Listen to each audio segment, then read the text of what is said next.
Alright guys, welcome back. So it seems that people actually want these videos, a wee bit more information to do with Northern Irish coastline and how to fish it, different places, different marks, different rigs, knots.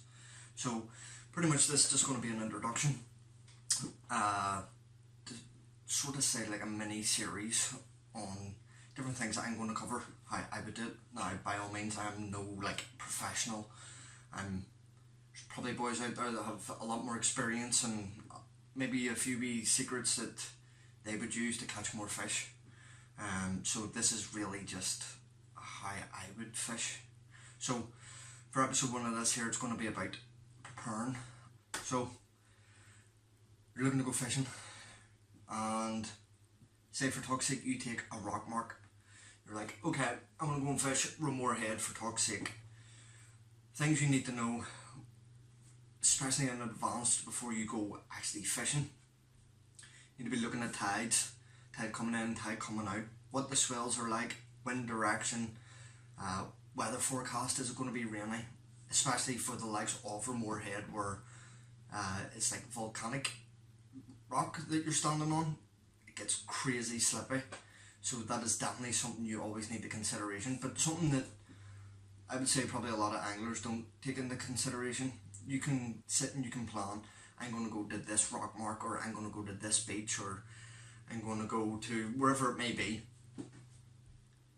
You can look at the weather, you can look at the swells, you can look at wind direction, you can look at pretty much anything, and then you rock up to that mark and it's just not what the internet tells you it is. So something that I always do is prepare for somewhere else as well. Always have like a backup plan. So say once again using Ramore Head, I'm taking multiplier rods, I'm taking conger setups, I'm taking, you know, the big hooks, stronger line. But if I rock up there and it's not, for talk's sake, say the internet's telling me it's a southerly wind, swells aren't that bad, and you rock up there and there's a northerly wind that's hitting you bad in the face and the swells are absolutely crazy, you're not going to be fishing there, or if you are, you're silly. So you always want a plan B. So just for the sake of that there, maybe even take another setup or another 2 setups. I always fish with 2 rods unless I'm match fishing. So always take, you know, maybe even another rod for the likes of a beach.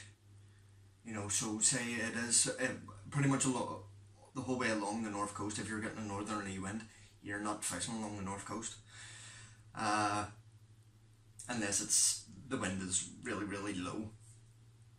So you might end up changing and going to the east coast, somewhere along the Andron coast beaches. Maybe it be Waterfoot or Red Bay, Glenarm, wherever it may be. Just to always make sure that there's always a plan B, because you just don't know on the day. You could be sitting there fishing at a mark and all of a sudden wind direction changes, swells start coming in and things get a wee bit iffy. You don't want to be staying there nor packing up early and having to go home because you're not set up for the right place. So definitely, I would definitely recommend always bringing multiple setups just in case. Prepare to fail. That's pretty much what I would suggest. So this series is going to be split into different parts. Like I said, going to be going through my rough ground setup, say Ramore Head or Garran Point or the back of Port Stewart Harbour, where it's real rough ground, whether it be rocky ground or whether it be real kelpy ground. Going to be going through more of a clean setup. So likes of Red Bay, you might be fishing off rocks, but you're fishing on the sand. You don't need all this heavy ground stuff. You know, your standard fixed spool stuff is completely adequate for doing this. Your rigs will be different though. And then my match setup. Match fishing is only something I started doing last year. Really enjoying it. A lot of people don't even know what match fishing is, so why not introduce maybe the new anglers into match fishing. So I'll be going through that setup as well. So that concludes this part of pretty much just the introduction.